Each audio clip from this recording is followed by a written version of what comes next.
Hello everyone, most welcome. Today I am going to discuss about the question answer class 12th English Flamingo chapter 4 the red trap. Red trap का मतलब क्या होता है? चूहेदानी। इसका हम short answer type question समझ रहे हैं। यहाँ पर फर्स्ट क्वेश्चन दिया हुआ है फ्रॉम वेयर। वेयर का मतलब होता है कहां। फ्रॉम वेयर कहां से। Did the peddler. पेडलर का मतलब क्या होता है? फेरी वाला। गेट द आइडिया मतलब विचार आता है। फेरी वाले को कहां से विचार आता है? ऑफ द वर्ल्ड की ये जो दुनिया है बीइंग अ रेड ट्रैप मतलब फेरी वाले के मन में ये विचार कहां से आता है कि ये जो दुनिया है ये क्या है? एक चूहेदानी है। The peddler had been thinking. जो पेडलर है जो चूहेदानी वाला है, हैड बिन थिंकिंग सोच रहा था। यहाँ पर कौन सा सेंटेंस है? पास्ट परफेक्ट कंटिन्यूअस टेंस का वाक्य। यहाँ पर हैड बिन हेल्पिंग वर्ब लगी हुई है ना। तो the peddler had been thinking. जो पेडलर है जो चूहेदानी वाला है वो सोच रहा था आप हिज रेड ट्रैप अपनी चूहेदानी के बारे में। अपनी चूहेदानी के बारे में सोच रहा था। वेन सडनली तभी अचानक। वेन सडनली तभी अचानक ही was struck by the idea तभी उसके मन में एक विचार आया था। डेट द वर्ल्ड की ये जो दुनिया है अबाउट हिम उसके आसपास, ये उसके आसपास जो ये दुनिया है वाज नोथिंग वो कुछ भी नहीं है। नोथिंग का मतलब कुछ नहीं है। ये जो दुनिया है वो कुछ नहीं है बट आ रेड ट्रैप सिवाय एक चूहेदानी के। ये जो दुनिया है सिवाय एक चूहेदानी के अलावा कुछ भी नहीं है। इट ऑफर्ड यह पेश करती है। ये इट शब्द किसके लिए यूज हुआ है? इस दुनिया के लिए। इट ऑफर्ड यह पेश करती है। रिच, रिच का मतलब होता है धन। एंड जॉय का मतलब होता है खुशी। ये जो दुनिया है धन और खुशी प्रदान करती है। शेल्टर मतलब सहारा देती है। एंड फूड यानी भोजन देती है। हीट मतलब उष्मा या गर्मी देती है। एंड क्लोथिंग मतलब कपड़े। मतलब ये जो दुनिया है ना क्या पेश करती है हमारे लिए? रिच मतलब धन, एंजॉय मतलब खुशी, शेल्टर मतलब सहारा, एंड फूड यानी भोजन, हीट यानी उष्मा, एंड क्लोथिंग मतलब कपड़े। मतलब ये दुनिया ये सारी चीजें हमें प्रदान करती है। इन द सेम मैनर उसी मैनर में। इन द सेम मैनर मतलब उसी मैनर में मतलब उसी ढंग से एज द रेड ट्रैप जो चूहेदानी होती है ये भी ऑफर्ड करती है, पेश करती है। क्या पेश करती है? चीज एंड पोर्क। पोर्क क्या होता है? सुअर का मांस। ये जो चूहेदानी होती है ये भी क्या करती है? चीज और पोर्क पेश करती है। एंड एज सुन एज और जैसे ही एनीवन कोई भी व्यक्ति let himself to tempted. Tempted का मतलब होता है ललचाना। टू टच मतलब होता है छूना। द बेट का मतलब होता है चारा।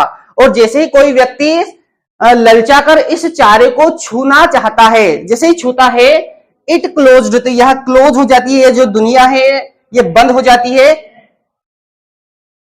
इन ऑन हिम उसके ऊपर।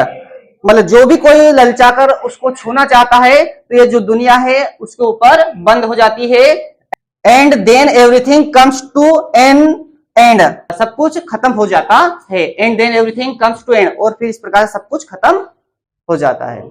देखिए यहाँ पर सेकंड क्वेश्चन दिया हुआ है वाई वॉज द क्रॉफ्टर। यहाँ पर क्रॉफ्टर कौन है? वो बाड़े वाला जिसने पेडलर को एक रात रुकने के लिए जगह दी थी।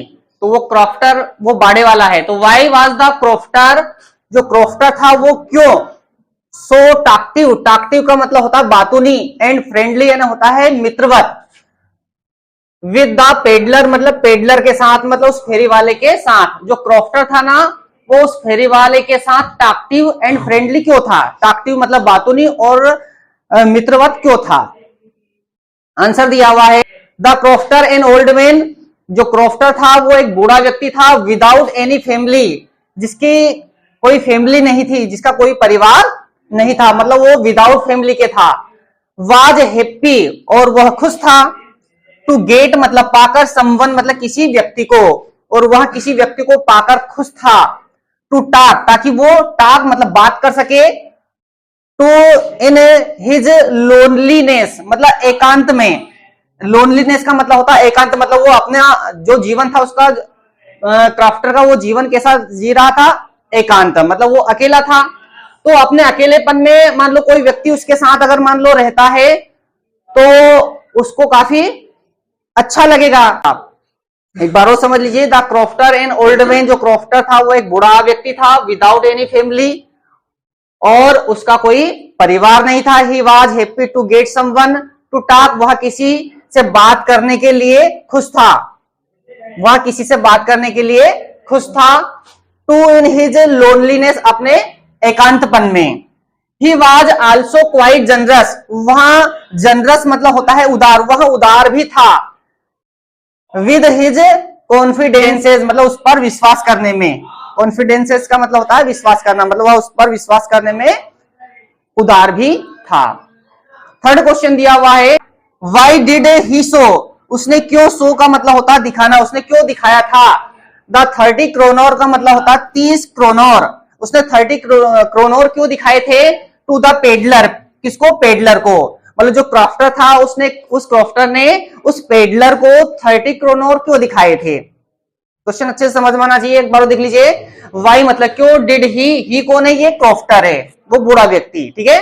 तो वाई डिड ही शो, उसने क्यों दिखाए थे द 30 क्रोनोर, मतलब 30 क्रोनोर टू द पेडलर, उस पेडलर को, मतलब उस फेरी वाले को, मतलब उस बूढ़े आदमी ने, मतलब उस क्रॉफ्टर ने उस पेडलर को 30 क्रोनोर क्यों दिखाए थे।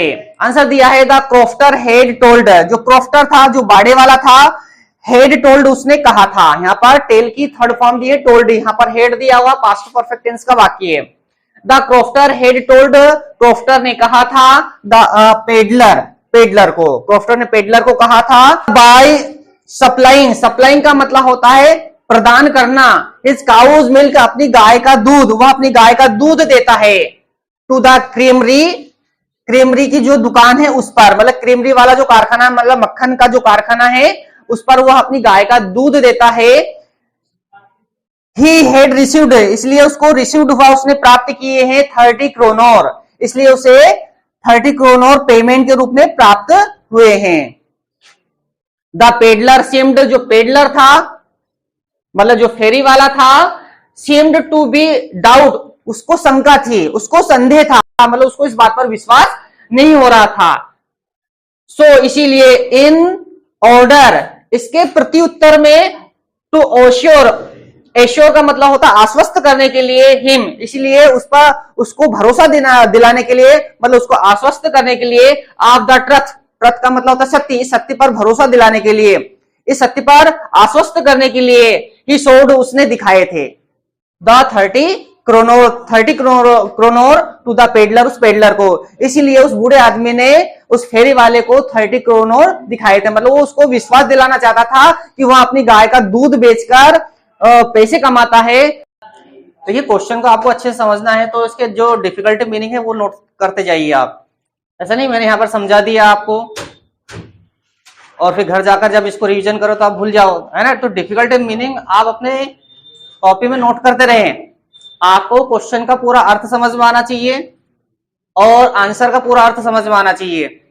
पता चल रहा क्वेश्चन समझ में आ गया, घर जाकर आप उसको भूल गए, तो आप डिफिकल्ट मीनिंग भी नोट करते जाए साथ में, और आप पूरा क्वेश्चन का हिंदी अर्थ लगाना आपको सीखना है, मतलब अच्छे से आपको सीखना है किसका हिंदी में अर्थ क्या निकल रहा है। क्वेश्चन समझ में नहीं आएगा तो आप आंसर कुछ और लिखकर आने वाले हो। क्वेश्चन नंबर 4 दिया हुआ है, वाई, वाई मीन्स होता है क्यों। डिड द पेडलर, पेडलर का मतलब होता है फेरी वाला, फेरी वाले ने क्यों। डिक्लाइन द इनविटेशन, इनविटेशन का मतलब होता है निमंत्रण पत्र। ऑफ द आयरन मास्टर, मतलब आयरन मास्टर का, और ये डिक्लाइन का मतलब क्या होता है, अस्वीकार करना।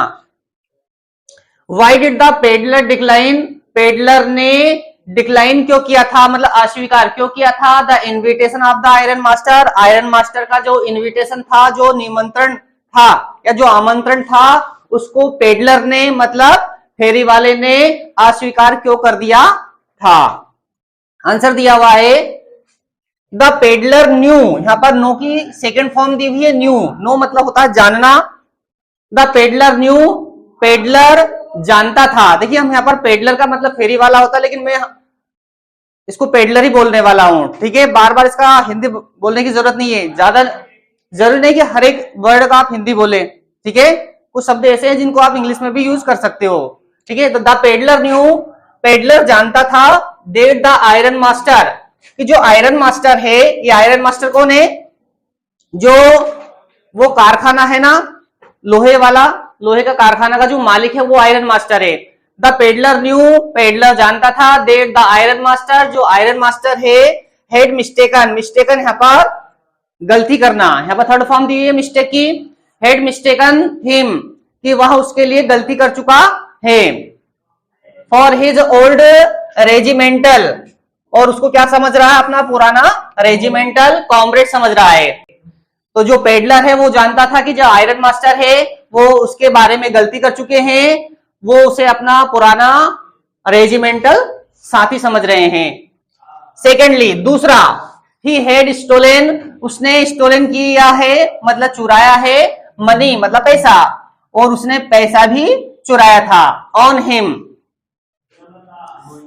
Going to the iron master's resident, resident का मतलब होता है निवास, मतलब गोइंग मतलब जाना, to the iron master's resident, iron master के निवास पर जाना, वुड बी लाइक, किसके समान होगा, एंटरिंग मतलब प्रवेश करना, द लायंस डेन, लायंस मतलब शेर की, डेन मतलब होती है गुफा, मतलब शेर की गुफा में प्रवेश करने के समान होगा, मतलब अगर वो आयरन मास्टर के घर अगर जाता है तो ये समझ लीजिए कि ये शेर की गुफा में प्रवेश करने जैसा है। दैट इज वाई, इसीलिए, दैट इज वाई का मतलब होता है इसीलिए, ही डिक्लाइंड, उसने अस्वीकार कर दिया, द इन्विटेशन मतलब आमंत्रण पत्र, इसलिए उसने जो आमंत्रण, जो निमंत्रण दिया था उसको उसने क्या कर दिया था, डिक्लाइन कर दिया था, अस्वीकार कर दिया था। फिफ्थ क्वेश्चन दिया हुआ है, व्हाट डाउट्स, डाउट्स का मतलब क्या होता है, संदेह, संदेह या शंका, व्हाट डाउट्स क्या संदेह था, डिड एडला, एडला कौन है, ये आयरन मास्टर की बेटी, हैव अबाउट द पेडलर, उस पेडलर के बारे में, उस पेडलर के बारे में एडला को क्या संदेह था। एडला कौन है, आयरन मास्टर की बेटी जो पेडलर को अपने घर ले जाने के लिए आई हुई थी, ठीक है। तो एज एडला लिफ्टेड, एज जैसे ही एडला ने लिफ्टेड उठाया, द पेडलर्स हेड, पेडलर का हेड, जब एडला उस पेडलर को लेने के लिए आई थी तो जो पेडलर था वो सोया हुआ था और अपने चेहरे पर उसने हेड ढका हुआ था। एज एडला लिफ्टेड, जैसे ही एडला ने लिफ्टेड उठाया, द पेडलर्स हेड, पेडलर का हेड, पेडलर की जो टोपी है उसको उठाया, ही जंप्ड, वह जंप करने लगा, मतलब वह कूदा, एकदम अचानक कूदा, ही जंप्ड एब्रुप्टली, एब्रुप्टली का मतलब होता है अचानक, चौंकते हुए, वो क्या उसने जंप्ड किया, एंड सीम्ड, और वहां ऐसा प्रतीत हो रहा था, टू बी क्वाइट फ्राइटनेड, जैसे कि वो बिल्कुल डरा हुआ है, ठीक है। फ्रॉम हिज फियर, उसका जो डर था, फियर का मतलब क्या होता है, डर, सी थॉट, सी थॉट उसने सोचा, मतलब उसके सिर से, उसके चेहरे से जैसे उसने टोपी उठाई थी एडला ने, तो वो जो पेडलर था वह चौंकते हुए, मतलब अचानक वो उसने जंप किया था, है ना, तो जैसे उसने जंप किया था वो घबरा गया था, मतलब डरा हुआ था, तो उसके डर को देखते हुए सी थॉट, उसने सोचा था, आइदर ही हैड स्टोलन, या तो इसने चोरी की है समथिंग, किसी चीज की, और या फिर he had escaped from jail, या फिर ये जेल से भागा है, ठीक है, या तो इसने कोई चोरी की है या फिर ये जेल से भागा है। आई होप आपको अच्छे से समझ में आ चुका होगा। नेक्स्ट वीडियो में हम इसके लॉन्ग आंसर टाइप क्वेश्चंस समझने वाले हैं जो 2022 में पूछे गए थे। लास्ट ईयर इस चैप्टर से 2 लॉन्ग आंसर टाइप क्वेश्चंस पूछे गए थे, तो इस चैप्टर से long answer type questions exam में आने की ज़्यादा संभावना बनती है।